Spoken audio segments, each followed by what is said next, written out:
канале БСТ. Время подводить итоги недели. Сделаем это вместе. Добрый вечер, я Альбина Хайруллина. И вот ключевые темы выпуска.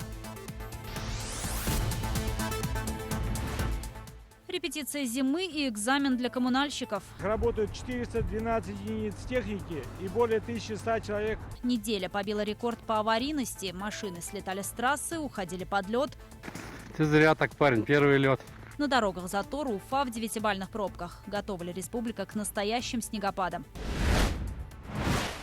Торговцы останками советских солдат. Бензин качаете, заправляете, заправляем.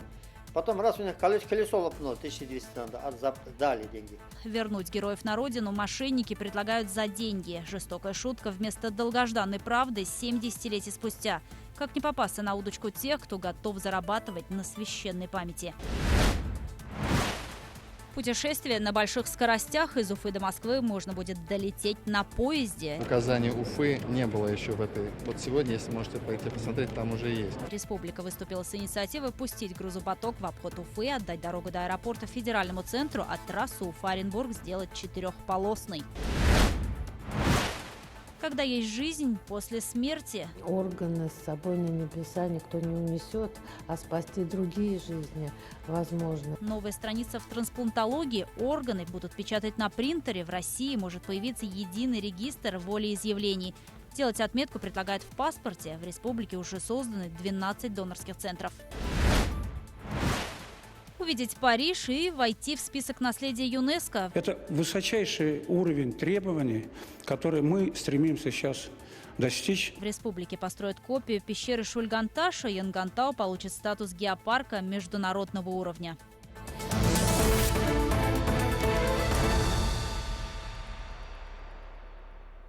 Ледяной дождь и снежные бураны. Еще до начала календарной зимы жители республики ощутили на себе силу природы.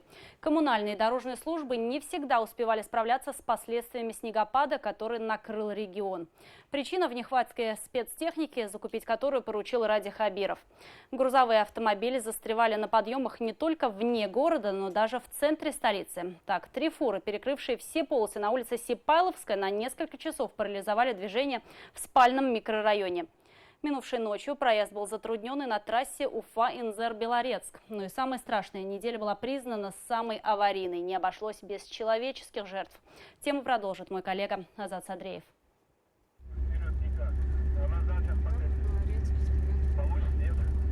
Эти кадры нам прислали телезрители, которые накануне вечером возвращались в Уфу из Белорецка. Мощный снегопад накрыл трассу. Видимость в ночное время не превышала 10 метров. Грузовые фуры, застрявшие на подъеме, практически перекрыли движение в обе стороны. Мне только назад, сейчас я буду назад взять, смотреть, чтобы я слишком глубоко не залез. Крупной аварии на данном участке удалось избежать благодаря тому, что о заторе дальнобойщики заблаговременно предупредили других водителей по рации. А вот жертвами ДТП в Караидельском районе в понедельник стали сразу 6 человек. В лобовом столкновении погибли оба водителя и 4 пассажиров отечественных легковушек. На 73-м километре автодороги Бирск-Тостова-Садка столкнулись автомобили «Лада Калина» и «Богдан». На месте дорожно-транспортного происшествия погибли 6 человек. Стоит отметить, «Лада Калина» была на летней резине. На дорогах гибли не только люди. За ремонт автобуса, следовавшего по маршруту Милиус-Сыртланова, придется заплатить хозяину лошадей. Табун неожиданно выбежал перед многотонной машиной. Водителю не удалось избежать наезда. Виновным в ДТП признали фермера, который допустил выгул стада в неположенном месте. Ты зря так, парень, первый лед. А это видео снял очевидец на водохранилище в Абзелиловском районе. Любитель зимней рыбалки и горячительных напитков решил проехать до лунки на автомобиле. Однако уже спустя 30 метров седан провалился под лед. Горе-водителю удалось самостоятельно покинуть салон. А вот вытащить авто из ловушки он уже не успел. Лифан ушел под воду на глазах у хозяина.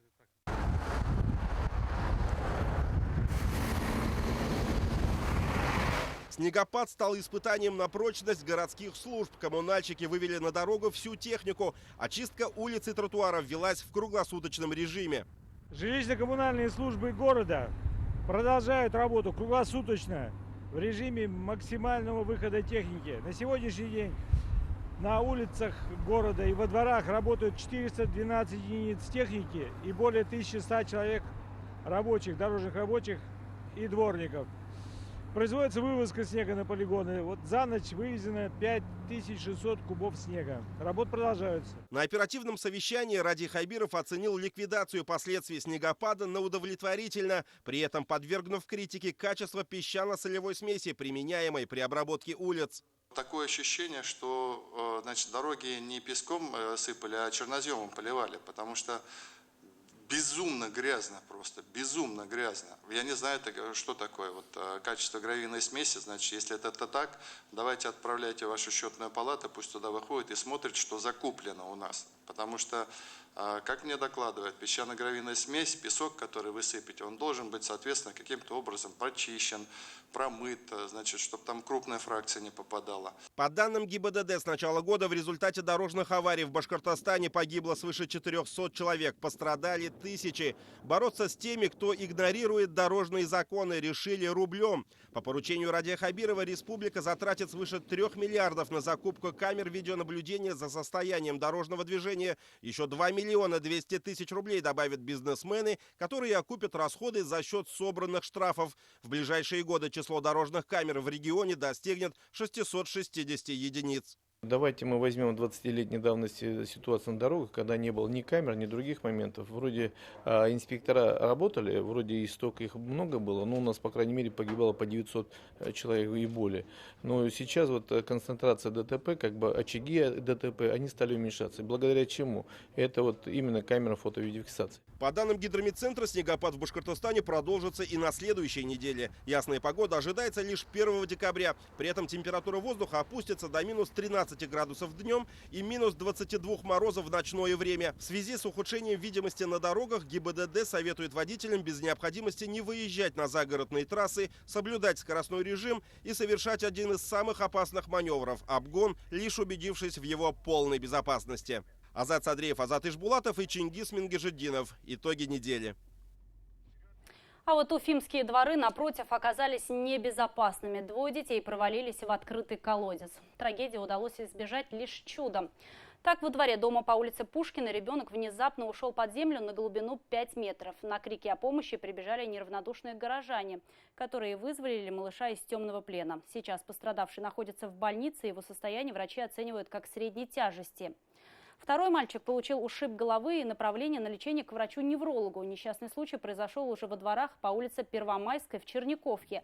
По рассказам папы, он отвлекся лишь на минуту, чтобы достать из машины санки. Малыш был вместе с сестрой. Один неосторожный шаг, и Захар оказался на дне коллектора. Испытал реально шок. Он сначала вообще не разговаривал, потом более-менее начал уже общаться. Сейчас говорит, что я к колодцу больше никогда в жизни не подойду. Когда дождь, когда там снег тает, все это начинает земля размокать, и он то вправо, то влево, постоянно в таком состоянии. И никому дела не было, никто ничего не менял, пока, как говорится, не прижмет. Прижало, и уже даже забетонировали. Забетонировали люк и по улице Пушкина. Как выяснилось, недостроенный колодец последние 10 лет был завален грунтом. Только почему за все это время не нашлось ответственных, вопрос открытый.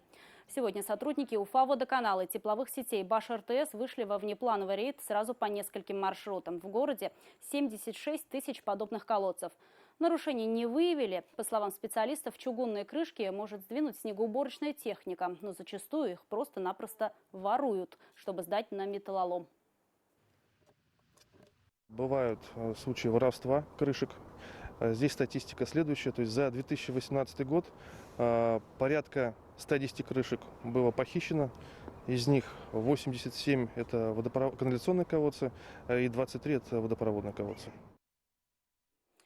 Из Уфы в Москву на поезде за 10 часов. О таких перспективах сообщил Ради Хабиров на транспортной неделе, что прошла в Московском гостином дворе. Делегация Башкортостана не только подготовила стенд для авторитетного форума, но и предложила федеральному центру помочь с финансированием сразу 15 транспортных проектов в регионе. Крупнейшим из них является строительство скоростной железнодорожной магистрали Уфа-Екатеринбург, 200 километров которой будет продолжено по территории нашего региона. Еще одна крупная стройка, к которой могут приступить уже в следующем году, расширение трассы Р-240. Это Уфа-Оренбург. Сегодня она в числе наиболее аварийных. Репортаж Максима Окунева. Для местных водителей снегопад – настоящая кара. Участок дороги Уфа-Оренбург в Мелеузовском районе похож в это время на городскую магистраль в часы пик. Скорость движения сокращается до 50 км в час, при допустимых 90. Автовладельцы, не выдержав черепаший темп, рискуют выезжать на встречную полосу движения. Из-за этого трасса Р-240 в лидерах антирейтинга по количеству ДТП. Машин больше становится, естественно, надо. Полегче, я думаю, будет ездить. Что вечером, что в такое время, что днем, особенно в выходные дни.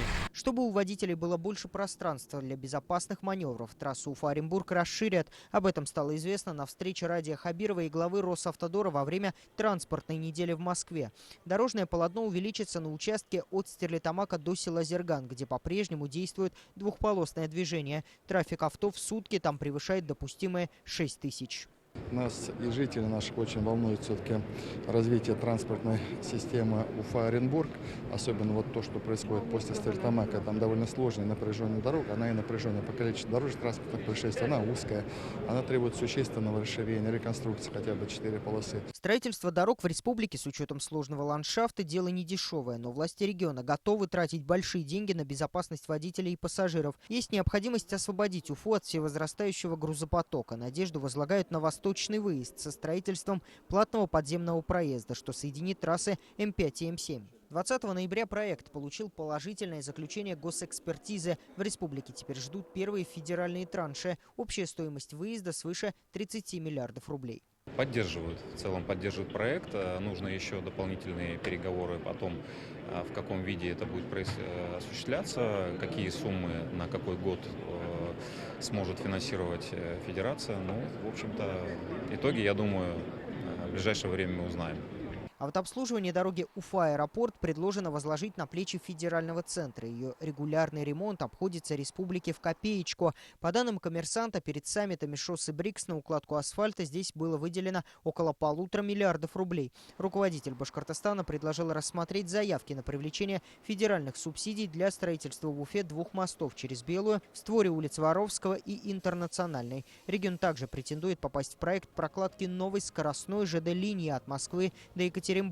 Скорость движения на этой дороге будет достигать 400 км в час. Таким образом, с учетом узловых остановок, добраться из Москвы в Уфу на поезде можно будет не за 30 часов, как сейчас, а за 10. Будет построена рокадная железнодорожная ветка длиной чуть более 200 километров, которая соединит город Уфу и станцию Чернушка в Пермском крае. Она же станет частью общей трассы высокоскоростной магистрали Уфа-Казань, и тем самым до города Уфы можно будет с легкостью, с комфортом и с быстротой добраться из города Уфы. Разгрузить уфимский ЖД-узел – еще одно предложение республики. Ради Хабиров выступил с инициативой перераспределить грузопоток в обход Уфы, что позволит использовать железнодорожные пути для развития пригородного сообщения. Предлагаем увести грузопоток обходом вокруг Уфы. Это нам бы дало даже вопрос не то, что мы грузопоток уводим, это дает возможность нам существующие тогда линии использовать для более эффективных сервисов пригородного транспорта и сделать очень удобные на самом деле сервисы транспортные. От искусства лобби башкирских чиновников в Москве зависит финансирование многомиллиардных дорожных проектов, дал понять Ради Хабиров. Сегодня Госкомитету по транспорту предстоит доказать, насколько необходимо республике модернизировать свою транспортную систему. Речь идет как минимум о 15 проектах, в их числе ремонт большой трассы Казань-Екатеринбург, Ижевск-Челябинск, завершение реконструкции железнодорожного вокзала, а также строительство большого речного порта в городе Гидель. Максим Окунев, Азат Садреев, Римзат Билалов. Итоги недели. В автобусах Башавтотранса появился новый тариф часовой. Держатели социальной карты отныне могут купить один билет за 30 рублей и кататься по нему на транспорте госперевозчика в течение часа. Удобство в первую очередь должны ощутить те, кто едет с многочисленными пересадками, ведь менять автобусы можно сколько угодно раз. А с 10 декабря тариф станет доступным и для всех обладателей транспортной карты. Чтобы воспользоваться тарифом, нужно поменять его в киосках Уфа-Печать. Список маршрутов Башавтотранса, на которых действует часовой тариф, представлен на графике. Продуманно, нагло и бессовестно мошенники обманули семью из Абзелиловского района, сыграв на чувствах родственников погибшего красноармейца. Злоумышленники представились поисковиками и пообещали доставить останки бойца на родину, если те оплатят транспортные расходы. Это был не просто один звонок, а четко выстроенная схема.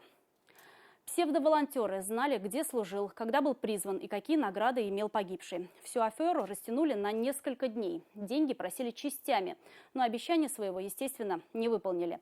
Родственника пропавшего в Великую Отечественную войну, которого искали 7 десятилетий, родные так и не похоронили. О том, кто зарабатывает на святом и как не стать жертвой мошенников, для которых не существует морали, расскажет Анастасия Ильчебаева. В 1943 году в городе Полтаве захоронен, но приказа об исключении нету. А фотографию отправлял. Тут написано 25 февраля 1944 года. Они не знают до сих пор, кто врет. Архивные данные или пожелтевшая от времени фотокарточка. Больше 70 лет их семья гадает, что же стало со старшим лейтенантом Усмановым. Выжил ли, погиб, искали безрезультатно. А тут звонок от командира поискового отряда. Нашли блиндаж, в нем останки 2 десятков красноармейцев. И сразу объяснили нестыковку. Погиб Рысьян Усманов в 1944-м. Просто годом ранее попал в плен, откуда бежал. Они нам сказали, что он умер в Калининградской области, там, возле деревни Ольховка. За звание капитана. А здесь он был старшим лейтенантом. То есть как раз следующее звание, которое следующее звание мог получить капитаном. И написали, что у него есть орден Красного Знамени, а орден Красного Знамени был у него. Обещали выслать документы на электронную почту, а потом перестали отвечать на звонки. Но вскоре объявились сами, объяснив, мол, их приняли за черных копателей и забрали в ФСБ на Лубянку. Но друг генерал решил вопросы, и они уже готовы отправиться в путь. Сейчас вот мы останки тех вот в Башкирию 2 человек везем. Ничего не надо, просто заправите топливом. Бензин качаете, заправляете, заправляем. Потом раз у них колесо лопнуло, 1200 надо, дали деньги.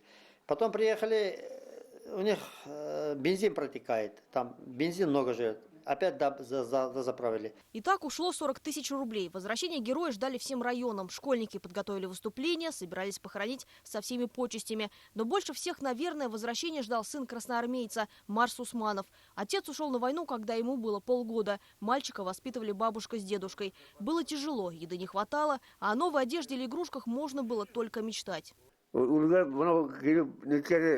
Они потревожили память моего отца. Ну разве так можно? Я до этого старался не вспоминать, а теперь тяжело. Это обелиск землякам, защищавшим родину в Великую Отечественную войну. 26 имен, среди них и Рысьян Усманович. Это единственное место, куда родственники приходят почтить его память на 9 мая. Но думали, вскоре появится еще одно. Не случилось. Просто кто-то решил сыграть на чужом горе, которое не утихло даже спустя 70 лет. Поисковики, которые занимаются возвращением погибших солдат на родину, никогда не берут денег ни за доставку, ни за оформление документов. Это новый вид мошенничества в республике, как и в других регионах, уже не первый случай. Началось это в Центральном федеральном округе с весны этого года. Мы знаем, что это звонки совершаются с мест лишения свободы. Самое правильное, не торопитесь, во-первых, на фоне эмоций таких. Вот. Здесь нужно связаться с нашим региональным отделением поискового движения России по Республике Башкортостан. Рекомендую взять телефон на сайте поискового движения России. Там есть в разделе «Контакты». Только на этой неделе в Башкортостан привезли 2 бойцов, погибших в Карелии. А на днях в Учелинский район доставят воина, найденного на полях сражения в Тверской области. Для родственников, несмотря на прошедшее время, эта встреча раздирающее сердце. Венере Ибрагимовой было всего год, когда отец ушел на фронт. А вернули его на родину за 2 месяца до ее 75-летия. Вернулся на родную землю, так что я приветствую тебя, дорогой отец. Венера Латыповна похоронила отца, как и полагается, с воинскими почестями. С Марсом Усмановым они родились в 1 год. Он тоже ждал возвращения папы и справедливости. В деревне, когда был ребенком, его дразнили, потому что у всех ребят отцы либо вернулись домой, либо было известно, как они погибли. А его обзывали, придумывали истории, мол, папка твой перешел на сторону немцев. И эта новость найден, словно пробудила в нем того маленького мальчишку, бьющегося в одиночку против насмешливой толпы. Но спустя 70 с лишним лет вместо долгожданной правды вновь чья-то жестокая шутка.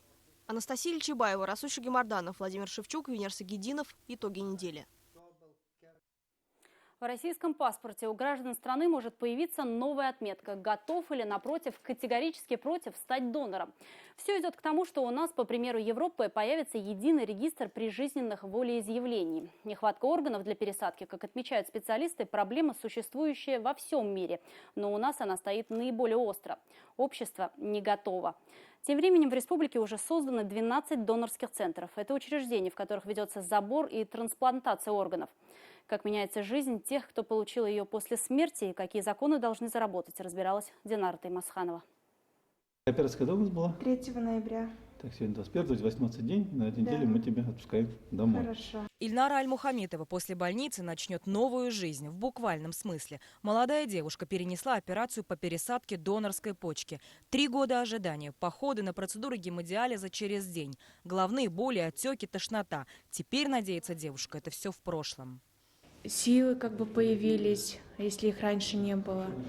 Вот. Можно будет через некоторое время уезжать в другие города, отдыхать. А на диализе, да, привязанность была к больнице. В неделю 3 раза ходила, по 4 часа. Почти половина трансплантаций, а именно около 40%, пересадка почки. Следом идут печень и сердце. Светлана сейчас восстанавливается после тяжелой операции. Говорит, легла под нож ради заветной мечты – стать мамой. А девочки у вас есть? Нет, к сожалению, после пересадки, надеюсь, будут. А диализ не забеременеешь, даже можно не забеременеть. Там же все функции, все нарушается организм все равно. Есть такие случаи, что беременеют. Это очень редко. Больничная палата и аппарат искусственной почки. 3 раза в неделю, по 4, а то и по 5 часов в день. Живой фильтр организма отказывается работать. Не выводится креатинин и другие токсины. Каждый раз до процедуры их показатель достигает критической отметки. Гемодиализ поддерживает жизнь. Только проходит она в основном в больничной палате. До гемодиализа уровень креатинина пациентов достигает показателя 900, когда в норме 100. Очищение крови снижает этот показатель в 2 раза. Однако пропуск даже одной процедуры для пациента может обернуться летальным исходом. Только в этом году медики провели 34 операции по трансплантации почек. 3 пересадили печень. В республике работают 12 донорских баз. Это лицензированные учреждения. Специалисты обучились в федеральных клиниках. Однако, если кадровый вопрос более-менее решен, то с количеством потенциальных доноров остается открытым. И проблема у всех одна и та же. То есть это в мире и в России, и, соответственно, Республика Башкортостан не исключение. Это нехватка донорских органов. Конечно, мы можем делать намного больше, учитывая наши потребности. То есть потребности мы не покрываем на сегодняшний день. Проблема нехватки чаще связана с неготовностью общества. Так, например, в российском регистре доноров костного мозга насчитывается всего лишь 80 тысяч потенциальных доноров, тогда как в немецком 7,5 миллионов. Большинство людей просто не знают, что являются для кого-то генетическими близнецами и могут спасти жизнь. В России действует так называемая презумпция согласия. Каждый человек в случае смерти или неизлечимой травмы считается согласным на пересадку органов, если он сам не успел в письменной форме отказаться от донорства или родственники не выразили свой протест. Органы с собой на небеса никто не унесет, а спасти другие жизни возможно. И родственники, которые находятся, конечно же, в тяжелейшем состоянии моральном, эмоциональном, они должны понимать, что спасти жизнь в другой семье – это тоже важно. В 2015 году, будучи членом Общественной палаты России, Шамиль Ганцев предлагал вносить в водительские права отметку о готовности стать донором. В европейских странах такая практика уже существует. Проект Ганцева был отклонен. В настоящее время речь идет о внесении данных о согласии на донорство уже в российский паспорт. Однако, со слов уфимских ученых, можно пойти и дальше. Печатать органы на биопринтере на уровне клеток уже начали. Теперь очередь за их трансплантацией. Я вышел с предложением о создании в Уфе одного из 6 биобанков Российской Федерации. Мы ведь не только будем пересаживать целый орган. Иногда можно же это принтировать, печатать этот орган. Значит, мы должны думать о создании биобанка, где будут храниться клетки, из которых мы можем напечатать тот или иной орган. В России планируется создание единого регистра прижизненных волеизъявлений. Такая база, в частности, поможет решить проблему нехватки донорских органов. Печать органов на принтере. Пока это звучит немного нереально. Однако для кого-то это станет возможностью получить вторую жизнь, а для кого-то подарить этот второй шанс. Динара Таймасханова, Артур Ханов, Виктор Меренков. Итоги недели. Башкортостан признали лучшим партнером ЮНЕСКО среди российских регионов. Республика – одна из тех, кто смог наладить сотрудничество с международной организацией по всем направлениям. Это наука, образование и культура. При этом заявки региона на включение пещеры Шульган-Таша и геопарка Янгантау в список всемирного наследия будут реализованы в ближайшие 2 года. Таков итог визита официальной делегации Башкортостана во Францию. Поездку приурочили к 20-летнему юбилею под эгидой ЮНЕСКо. Теперь десант зарубежных ученых ждем у нас в республике. Равиль Ватолин готов рассказать подробности.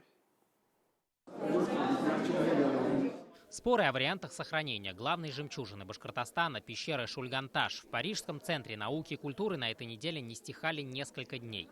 Самые видные ученые Франции собрались на презентации республики, чтобы вместе решить, как сделать пещеру и уникальные наскальные рисунки известными на весь мир, при этом не навредив им. Я не раз бывал у вас в пещере Шульган-Таш. Это, я вам скажу, ни с чем не сравнимо, и мы просто обязаны сохранить это для будущих поколений. Главное скажу, большой поток посетителей нарушает микроклимат пещеры, и это самое губительное для нее. Все ученые с мировым именем, которые присутствовали на презентации Башкортостана в Париже, еще раз подтвердили, что наскальная живопись в пещере Шульган-Таш уникальна, и она, конечно же, должна быть включена в список всемирного наследия ЮНЕСКо. Но для этого республика должна выполнить еще ряд критериев организации. Первое – это, конечно же, закрытие пещеры для массового осмотра, и второе – это создание музейного комплекса с точной копией пещеры, в которой будет переориентирован весь туристический поток. По такому примеру пошли и во Франции, где полностью закрыли доступ туристов к пещерам Шове и Ласко. Решение о строительстве музея приняли и в Башкортостане. На его возведение выделено 350 миллионов рублей. В комплексе будет копия Шульган-Таша в масштабе 100:1, а внутри зал из факсимиля наскальной живописи эпохи палеолита. У подножия заповедника разместят и амфитеатр, торговые ряды, гостевые юрты. Принять первых посетителей здесь планируют уже через пару лет. Пещера Шове аналогичная, с аналогичными рисунками. В первый год функционирования аналогичного музейного комплекса 650 тысяч посетителей. Может быть, конечно, такого сразу потока мы не достигнем, но значит, это вот те условия и те цели, на которые мы должны ориентироваться. Еще один проект, который презентовал Башкортостан в Париже, это первый в стране геопарк Янгантау. Основная геологическая достопримечательность которого – это Мечетлинский разрез. В нем находятся окаменелости флоры и фауны, которым без малого 290 миллионов лет. Заявку республики на включение Янгантау в глобальную сеть геопарков ЮНЕСКо одобрили. Международный статус башкирский объект получит уже в 2019 году. Что такое сеть геопарков? Это, будем говорить, другой класс, семья геопарков, потому что в каждом геопарке знают о другом геопарке, может рекомендовать, направлять. И это высочайший уровень требований, который мы стремимся сейчас достичь и реализовать. То, что республика достигла высочайшего уровня развития двустороннего сотрудничества, подтвердило и руководство международной организации. На встрече с делегацией Башкортостана прозвучали слова: «Республика – самый активный партнер ЮНЕСКо среди регионов России». Мне очень приятно, что Башкортостан так активно ведет работу с ЮНЕСКо. Признаюсь, я готовился ко встрече, успел посмотреть несколько материалов по республике, которые мне приготовили. Уверен, с каждым годом темп этого сотрудничества будет расти, и уже через пару лет мы сможем увидеть в списке всемирного наследия объекты Башкортостана. Впервые презентация Башкортостана в штаб-квартире ЮНЕСКо в Париже прошла в 2008 году. Именно тогда же был подписан первый договор о сотрудничестве. До этого времени республика вела работу в рамках того соглашения, которое подписывала Россия с международной организацией. Уже после презентации в кулуарах стало известно: следующим летом в Башкортостан приедет большая делегация французских ученых. Эксперты помогут выпустить международный каталог наскальной живописи, детально изучат заявку республики и актуализируют данные, которые лягут в основу для включения Шульган-Таш в список всемирного наследия ЮНЕСКо. Равиль Ватолин, Булат Закирьянов. Итоги недели. Париж, Франция. С января 2019 года в России будут увеличены размеры ежемесячных пособий по уходу за ребенком до 1,5 лет.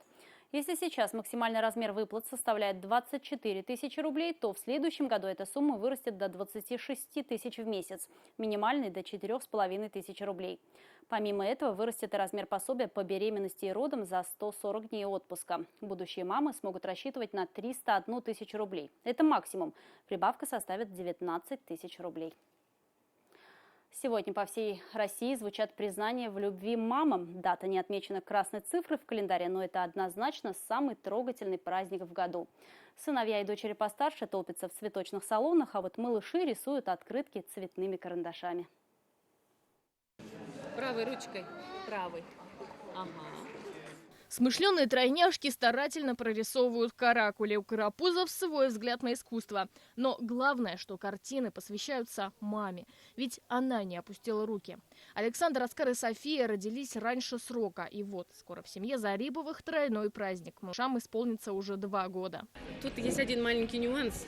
Даже не маленький. Это очень долгожданные дети. Мы с супругом 12 лет к этому шли, и поэтому все трудности, они для нас пролетели. Антонина с Верой появились, потом Диана с Софьей появились.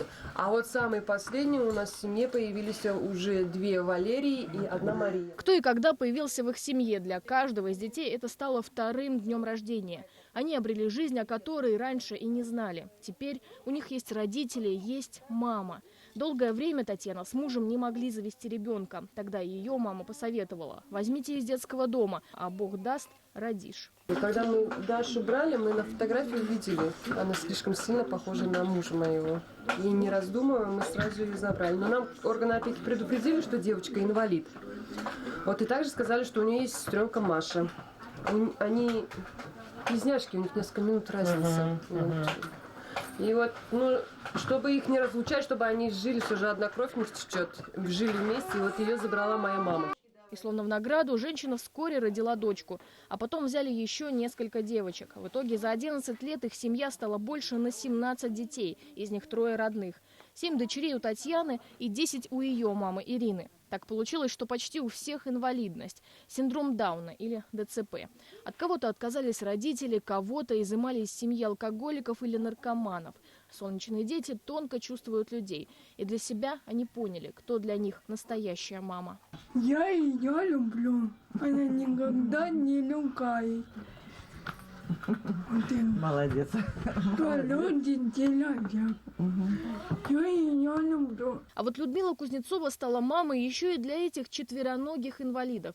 Вместе с детьми выхаживают кошек. После безногих и безглазых отдают в добрые руки. Она у нас парализованная, ножки не работают, ей обязательно нужно разминать ручки, потому что она передвигается только с помощью них. Традиционно День матери в России отмечается в последнее воскресенье ноября.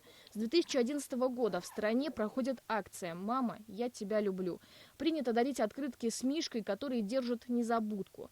Издревле считалось, что этот цветок возвращает память людям, забывшим своих близких. Подарком должны стать не обязательно голубые цветы из поверий. Это могут быть розы, герберы или даже гвоздики. Но каким бы шикарным ни был подарок, он не будет таким дорогим без признания. «Я люблю тебя, мама». Лилия Курбанова, Анастасия Ильчебаева, Булат Садреев, Булат Закирьянов. Итоги недели. А теперь о других событиях, без которых картина недели была бы неполной. Новости короткой строкой.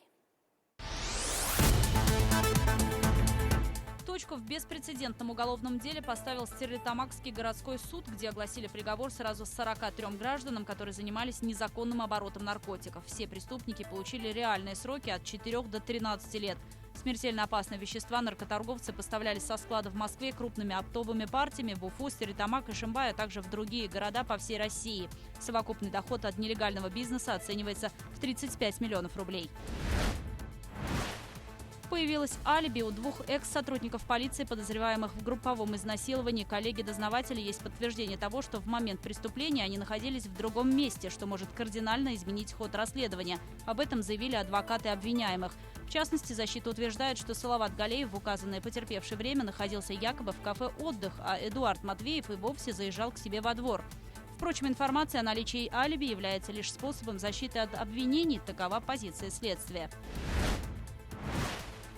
3 тонны рыбы и почти 9 килограммов черной икры. Крупный улов в Стерлиде обнаружили полицейские в одном из частных домов города Бирска. В холодильниках были спрятаны более 6 тысяч рыб, занесенных в Красную книгу. Также была изъята крупная партия осетровой икры. Деликатес в таких объемах стоит примерно 400 тысяч рублей. Браконьерам может грозить срок до 9 лет лишения свободы.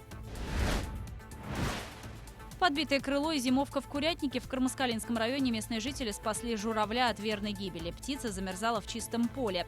Пока его приютила одна из семей в своем сарае, но птице нужен профессиональный уход, чтобы вылечить сломанное крыло. Поэтому они ищут специалистов, готовых сделать доброе дело. В новогоднюю ночь зрителей башкирского спутникового телевидения ждет путешествие на машине времени. Герои «Голубого огонька» в ожидании боя курантов окажутся в прошлом. Остальных деталей сценаристы пока не раскрывают. Съемки уже начались. В этом году в них задействовано свыше 400 человек и небывалое количество светотехнического оборудования. И очередной триумф наших коллег. Тамыр завоевал сразу 2 награды на всероссийском уровне. Проект «Этнолайк» детско-юношеского телеканала стал лучшим в номинации «Язык предков» в конкурсе «Федерация». А программа «Страна поющих цветов» завоевала 1-е место в конкурсе «Смиротворец». Стоит отметить, что в тройку финалистов вошла программа «С добрым утром, малыши». И вроде бы куда тягаться региональному ТВ с федеральным телевидением. Но Степаше и Хрюше пришлось спуститься со сцены лишь с серебряной наградой.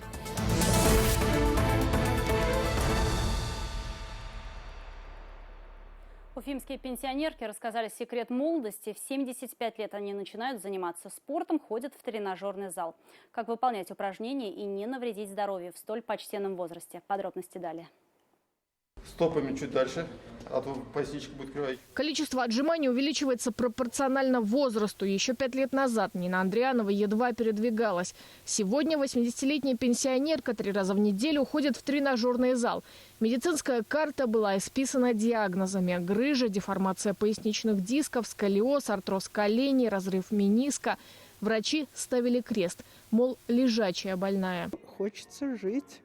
Хочется двигаться. Сюда со дня открытия этого центра я пришла, можно сказать, приползла в 75 лет. Людмила Голубева рассказывает, раньше обращалась и в реабилитационные центры, и во врачебно-физкультурный диспансер, ходила на групповые тренировки.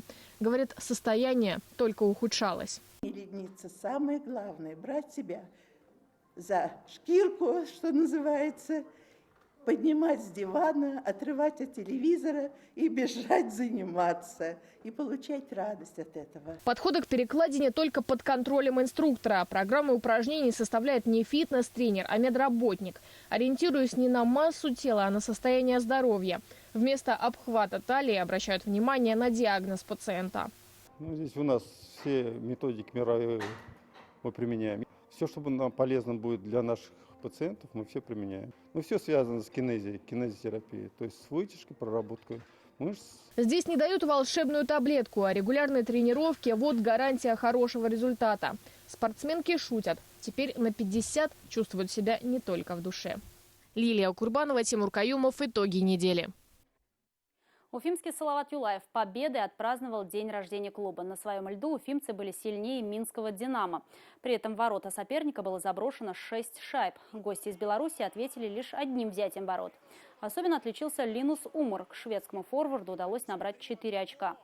Шайбами отметились Бурдасов, Кимпайнин, Хартиканин, Арзамасов, Кугрышев и Майоров. Сегодня Салават Юлаев отпраздновал 57-й день рождения, и победа стала хорошим подарком болельщикам. В матче с «Динамо» первую игру после возвращения в стане уфимцев провел Никита Филатов. Большинство забили сразу в первом периоде, то есть не стали транжирить, сразу перехватили инициативу, взяли в свои руки, в принципе, и потом уже держали игру и, в принципе, довели до победы. Я считаю, хорошо настроились, вышли сразу, повели в счете 2-0 и потом, как бы, можно сказать, контролировали ход, да. Внимательно сзади сыграли, могли еще больше забить. Такой выдалась уходящая неделя. Оставайтесь на канале ВБСТ и следите за новостями. Счастливо!